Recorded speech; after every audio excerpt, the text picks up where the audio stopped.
Hola compañeros de viaje y bienvenidos a este nuevo capítulo donde vamos a estar hablando acerca de Josué, el sicario de Dios. Pero antes que nada quería decirte que es hora ya de que comiences a ver la Biblia como un libro histórico, no como un libro de religión, sino como un compendio que narra toda la historia ancestral de nuestra existencia y que se conjuga a sí mismo de principio a fin. Muchos me han preguntado acerca de cómo fue que esta estirpe consiguió traspasar el diluvio, y es todo un enigma. Un nuevo método de inmoralidad sexual se aproxima y lo vamos a describir aquí. Antes de ir al apartado de Josué y todo el genocidio cananeo, debemos asistir al suceso extraño que sucedió en el arca, o más bien cuando bajaron del arca. Entender el simbolismo del Génesis es de vital importancia para comprender el desenlace de los acontecimientos posteriores, porque creo que nadie conoce ningún árbol frutal que cuando comas de él obtengas sabiduría y conocimiento. Todo está escrito en metáforas y esta narrativa es fundamental para entender el posterior desenlace de acontecimientos. Así que una vez que sucede el diluvio, después del gran reseteo, tenemos un nuevo comienzo con Noé, que era perfecto en sus generaciones, junto con su familia. Pero sucede un altercado, sucede algo extraño, una estrategia nueva para el dragón o la serpiente, con el fin de preservar su linaje descendiente de Caín. Entonces, no tenemos demasiada información sobre la esposa de Noé, así que vamos a analizar línea sobre línea la misteriosa maldición de Canaán. Génesis 6:9. Noé, varón justo, era perfecto en sus generaciones. Con Dios caminó Noé. En el texto original en hebreo dice Tamillín, que es perfecto, el Strong 08549, que significa entero, sin imperfecciones, sin defecto, completo. Esto está hablando y refiere a un tema biológico. No se refiere a una interpretación que tenga que ver con lo espiritual, sino que va intrínsecamente conectado a la composición genética de Noé. No dice que su familia sea perfecta igual que él, solo dice que Noé era el único perfecto, ya que la contaminación, la hibridación genética de la época antes del diluvio contaminó a toda esa generación excepto a uno, que era Noé. Y no está diciendo que este sea perfecto en el sentido religioso, sino genéticamente impoluto, sin contaminación como las otras estirpes que convivían en ese tiempo. Por ello, a lo largo de todo el Antiguo Testamento se enfatiza a la nación del linaje de Israel que no se mezclara con otras tribus. Dice Génesis 9:18, y los hijos de Noé que salieron del arca fueron Sem, Cam y Jafet, y Cam fue el padre de Canaán. Estos tres fueron los hijos de Noé, y de ellos se pobló toda la tierra. Ya desde el comienzo en la narrativa de la era postdiluviana se enfoca un énfasis sobre Cam y su hijo Canaán, y aquí es donde está el punto clave. Esto es importante, pues de aquí surgen las distintas líneas de sangre y demás naciones hasta el día de hoy. Por un lado, Sem será el posterior linaje santo e incorrupto desde donde nacerá el Mesías. Jafet cumplirá con el mandamiento de repoblar la tierra, mientras que Cam será la estirpe maldita, la continuación de la simiente de la serpiente, por donde resurgirá este linaje satánico en toda la tierra. Solo hace falta echar un vistazo a los descendientes de Cam. Entre los más conocidos tenemos a Nimrod, el fundador de Babilonia, y también toda la tribu de los filisteos, amorreos y jebuseos, históricos enemigos de las tribus de Israel. Bien, pero sigamos. Génesis 9:20. Entonces Noé comenzó a labrar la tierra, y plantó una viña, y bebió el vino, y se embriagó, y se desnudó en medio de su tienda. Tenga en cuenta que esto no sucede en un día, se nos muestra en unas pocas líneas el resumen de un lapso de años de trabajo, es decir, entre que Noé labra la tierra, planta la semilla, crece el árbol, da fruto necesario para obtener uvas y posteriormente la fermenta, suceden demasiadas cosas. Así que detrás de este suceso se escapa algo que no podemos ver a simple vista. Génesis 9:22, y Cam, padre de Canaán, vio la desnudez de su padre y se lo contó a sus 2 hermanos que estaban afuera. La maldición de Canaán es similar a lo sucedido en el huerto del Edén en cuanto a la forma metafórica de la narrativa, en un sentido que trata de esconder y explicar el hecho de forma perfecta. Primero observamos un claro énfasis en repetir que Cam es el padre de Canaán. Seguido se describe en modo simbólico un acto de inmoralidad, porque ver la desnudez de tu padre representa y significa inmoralidad sexual, de igual forma que lo sucedido en el huerto del Edén. Esto esconde tras de sí una nueva traición, una nueva inmoralidad sexual. Acá en los primeros años postdiluvianos sucedieron hechos que dan lugar a otra maldición, pero en este caso no recae sobre toda la tierra, sino que solamente recae sobre un linaje, sobre una estirpe, en concreto sobre Canaán. Porque bajo ningún concepto tiene ni lógica ni razón el maldecir a tu nieto porque tu hijo te haya visto desnudo. En una lectura básica entenderías esto y no tiene ninguna lógica. ¿Por qué Noé maldice a Canaán solamente porque su hijo Cam lo ve desnudo?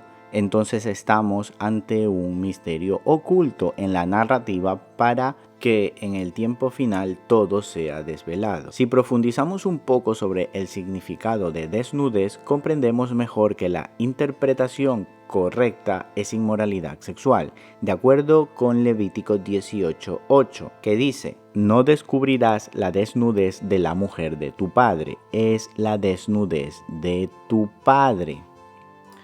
Y en Deuteronomio 27:20 dice: maldito el que se acueste con la mujer de su padre, porque ha descubierto la desnudez de su padre. Y todo el pueblo dirá amén. Génesis 9:24. Y despertó Noé de su vino, y supo lo que había hecho con él su hijo, el más joven, y dijo: maldito sea Canaán, siervo de siervos serás para tus hermanos.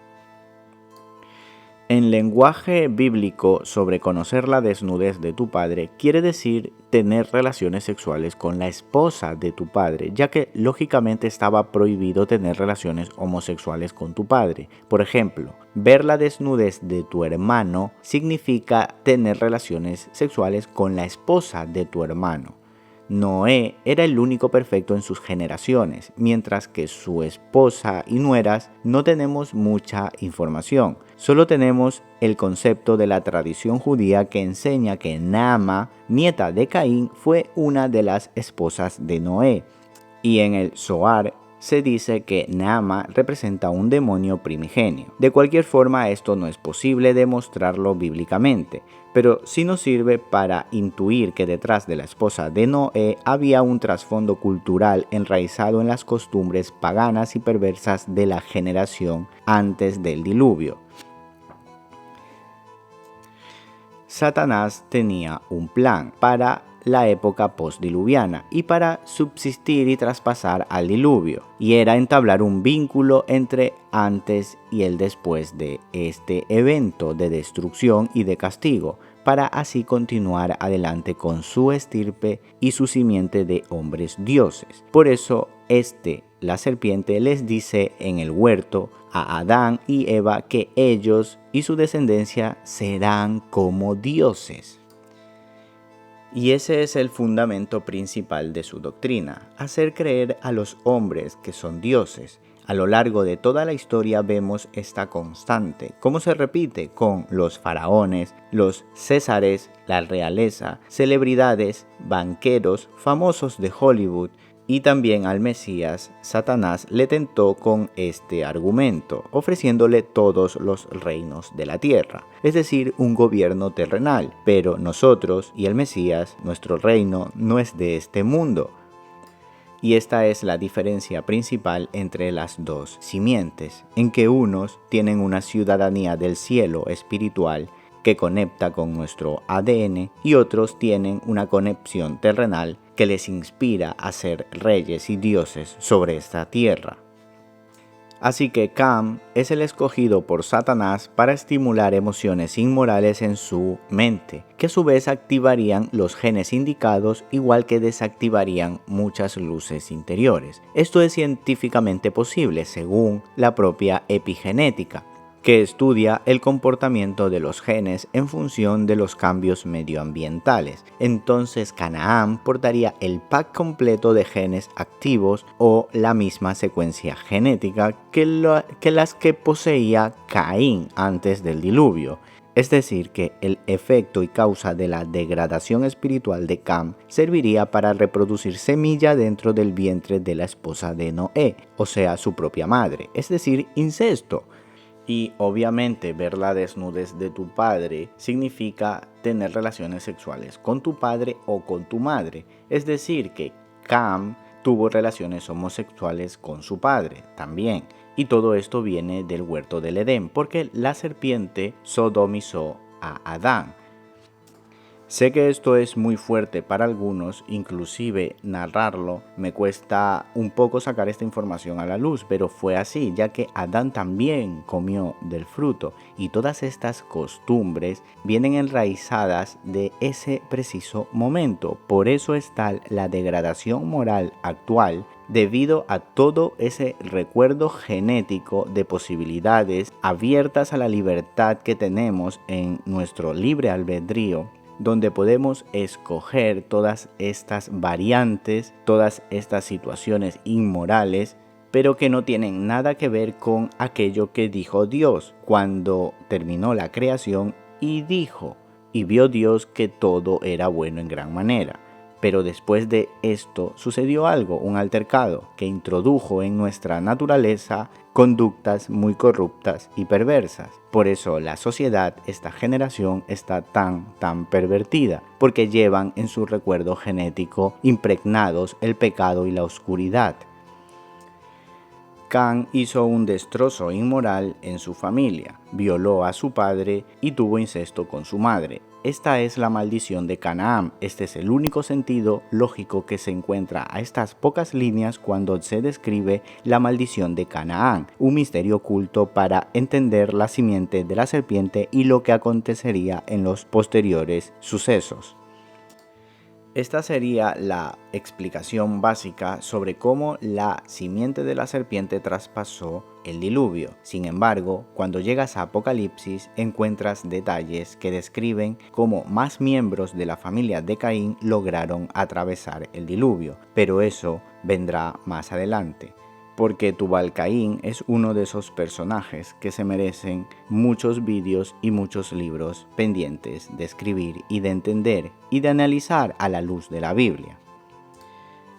Así es pues que este acto inmoral causaría el crecimiento incontrolado de una estirpe antihumana y por ello comenzaría una estrategia militar de parte del Dios Padre para reducir este linaje, ya que después del diluvio había prometido nunca más castigar o erradicar a esta especie a través de las aguas. Pero los cardos y espinos continuaron creciendo y esta vez Dios montaría un ejército, el mayor y más valiente jamás contado, que combatiría cuerpo a cuerpo con los mutantes que estaban volviendo a resurgir en la tierra. La guerra, la enemistad entre las simientes, entre los cardos y espinos, había comenzado ante el terror de esa generación. Lo natural contra lo híbrido, la luz contra la oscuridad, la creación misma contra la deformación de la creación, causada por la serpiente antigua y también por los ángeles caídos, que continuaron descendiendo gota a gota sobre la faz de la tierra. Es importante aquí hacer un paréntesis y entender Apocalipsis 12:7, que narra una situación en 3 líneas de tiempos. Esto que sucedió, sigue sucediendo y continuará sucediendo en la guerra interminable entre la luz y la oscuridad. Es una constante en el pasado, presente y futuro. Dice así Apocalipsis 12:7, entonces hubo guerra en el cielo. Miguel y sus ángeles combatieron contra el dragón, y el dragón y sus ángeles lucharon, pero no pudieron vencer, ni se halló ya lugar para ellos en el cielo.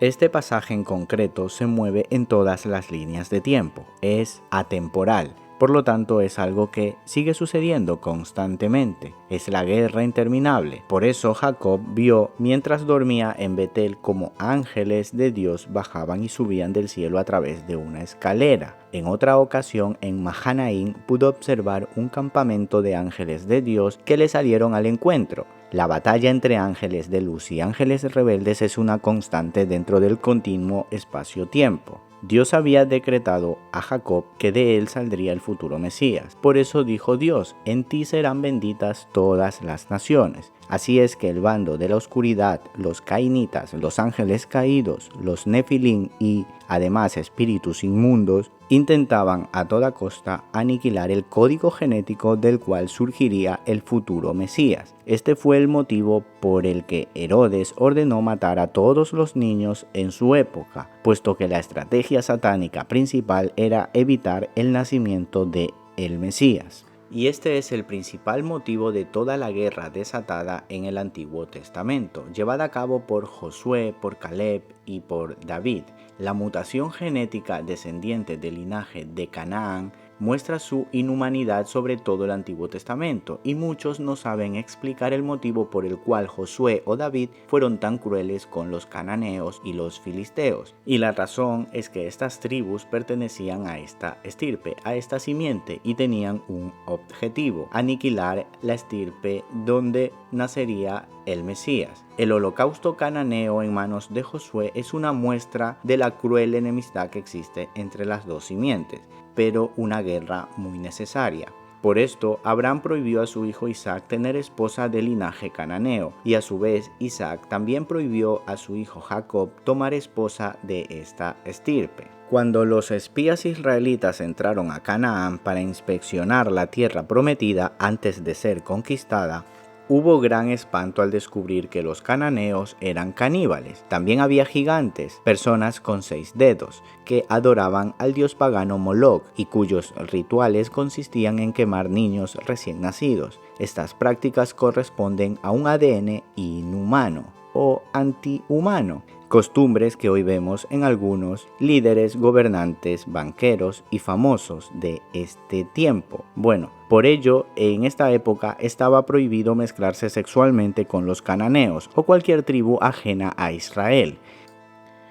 Si bien es cierto, el libro de Josué es muy sangriento, es el libro más sangriento que he leído jamás. A Josué se le otorgó el título de sicario de Dios, así le llamo yo. Y este libro es el preferido de los ateos para argumentar que el Dios de la Biblia es un extraterrestre asesino y otras locuras más. Sin embargo, para mí, leer Josué es muy revitalizante. Es más, disfruto tanto leyendo este libro que siempre repito: es como soñar despierto y meterme en la piel de guerreros sobre un mundo olvidado de héroes y villanos con escenarios inexplorados, en tiempos donde la batalla no era por odio a los que están enfrente, sino por amor a los que tienes detrás. En la primera operación secreta de la historia, tanto Josué como Caleb consiguen infiltrarse en territorio enemigo disfrazados de vendedores de uvas, arropados por un comando de 12 espías, quienes se encontraron con una grata sorpresa. Números 13:32 lo describe así: la tierra por donde pasamos para reconocerla es tierra que traga a sus moradores, y todo el pueblo que vimos en medio de ella son hombres de gran estatura. También vimos allí gigantes, hijos de Anac, raza de los gigantes, y éramos nosotros a nuestro parecer como langostas, y así les parecíamos a ellos. Al unir el hilo conductor podrás recrear con mayor exactitud quiénes eran los enemigos de Josué. Dice: tierra que traga a sus moradores, es decir, caníbales, o en la cultura popular de la ciencia ficción se podrían llamar vampiros. También dice: son hombres de gran estatura. Esto tiene que ver con hibridación y manipulación genética en aquel tiempo. También dice que vieron allí gigantes, y estas son las razas nefilín, hombres dioses desde la antigüedad, o titanes. Sin lugar a dudas eran batallas muy alejadas de lo que nuestra imaginación pueda recrear, pues no eran disputas con piedras y palos, sino de poderes sobrenaturales contra criaturas del inframundo. Tanto así que Josué detuvo el sol en plena batalla contra las hordas de los amorreos. Y dice Josué 10, 12 al 14. Entonces Josué habló al Señor el día en que el Señor entregó a los amorreos delante de los hijos de Israel, y dijo en presencia de Israel: Sol, detente en Gabaón, y tú, luna, en el valle de Ajalón. Y el sol se detuvo y la luna se paró, hasta que la nación se vengó de sus enemigos. ¿No está escrito así en el libro de Jaser? Y el sol se detuvo en medio del cielo y no se apresuró a ponerse como por un día entero, y ni antes ni después hubo día como aquel. Te invito a ver la película El Sicario de Dios, cuyo guión es una réplica exacta del relato bíblico donde Josué se enfrenta a tribus no humanas. Es más, el guionista de la película llama Jericó al fortín de los vampiros, ya que este film está relacionado con la ciencia ficción de los vampiros. Y en la batalla crucial, los sacerdotes necesitan de la luz del sol para obtener la victoria final.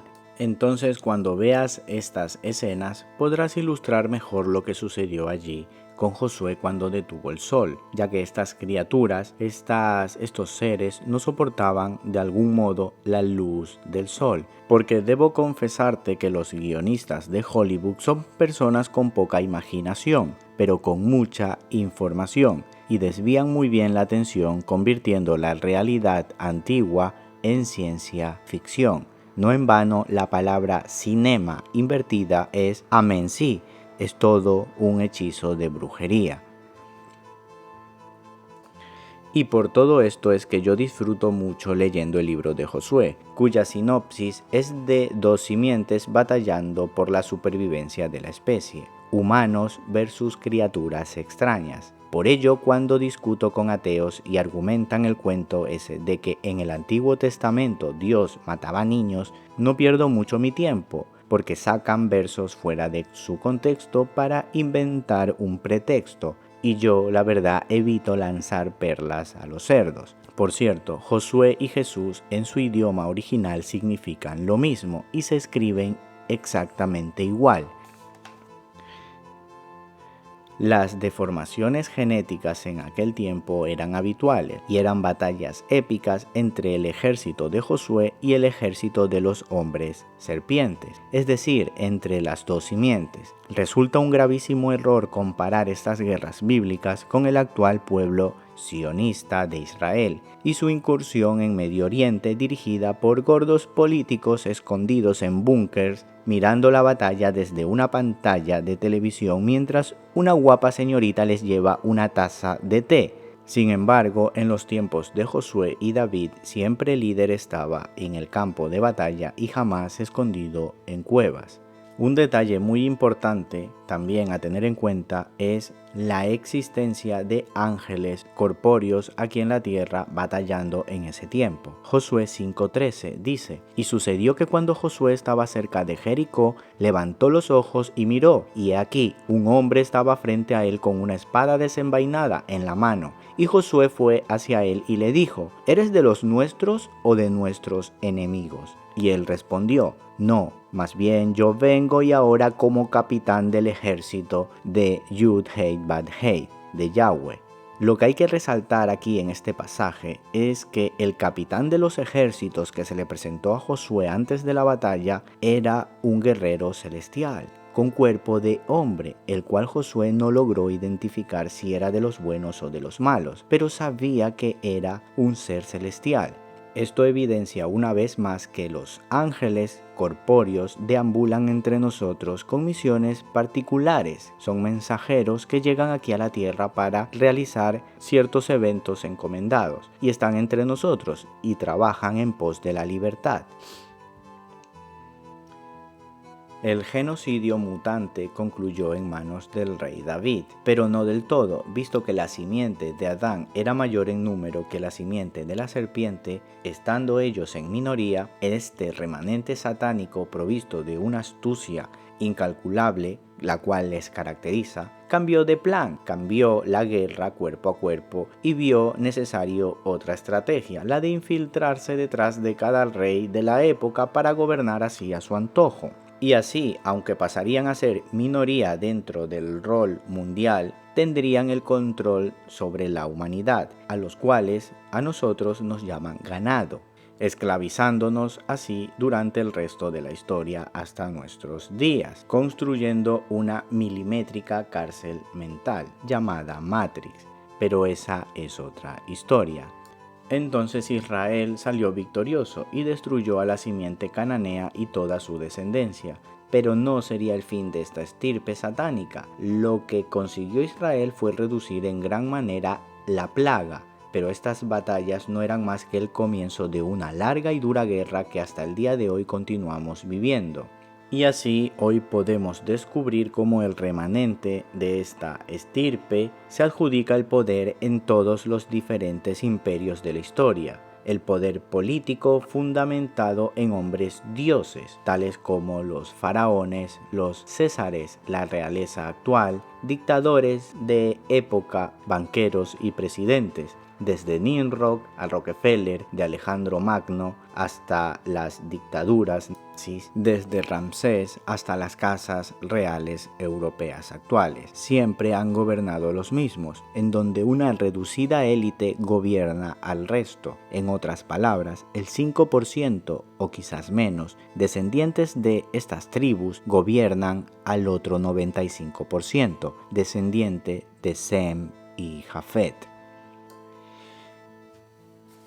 Y en definitiva, para ir terminando este excelente estudio, nos queda el rey David, que fue el encargado de acabar con la hegemonía de los gigantes de la simiente de la serpiente, cuando decapitó a Goliat y llevó su cráneo hasta Jerusalén como señal de victoria. El lugar donde enterró su cabeza se conoce hasta hoy como Gólgota, que significa calavera, y por eso ese monte se llama el monte de la calavera. Es en referencia a la cabeza de Goliat de Gat. De hecho, cuando el Mesías murió en el madero sobre este mismo lugar, aplastó literalmente la cabeza de la simiente de la serpiente, obteniendo la victoria total y absoluta sobre las tinieblas, cumpliéndose así lo que dice en Génesis: y pondré enemistad entre ti y la mujer, entre tu simiente y la simiente suya. Esta te herirá en la cabeza, y tú le herirás en el calcañar. Y este pasaje se cumple precisamente en el preciso instante cuando el Mesías, su madero, es enterrado en la cabeza de Goliat, partiendo en dos el cráneo de Goliat